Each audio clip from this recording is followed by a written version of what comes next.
फरवरी 2025 है।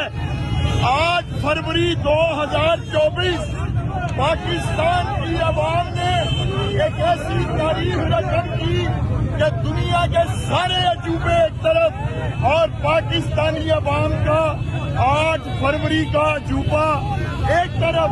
ऐसा कारनामा सर अंजाम दिया पाकिस्तान के आवाम ने, क्योंकि इमरान खान और पाकिस्तान तरीके इंसाफ को पाकिस्तान की सियासत से आउट रखने के लिए क्या कुछ नहीं किया गया।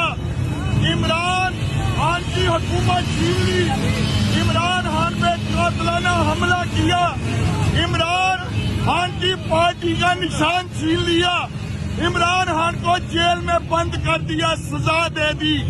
लेकिन उसके बावजूद पाकिस्तान की आवाम इमरान खान के साथ खड़ी है।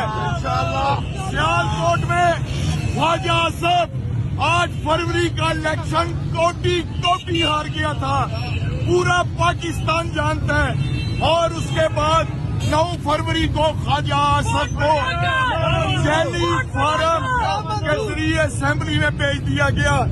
जैली हुकूमत, जैली हुकूमत, जैली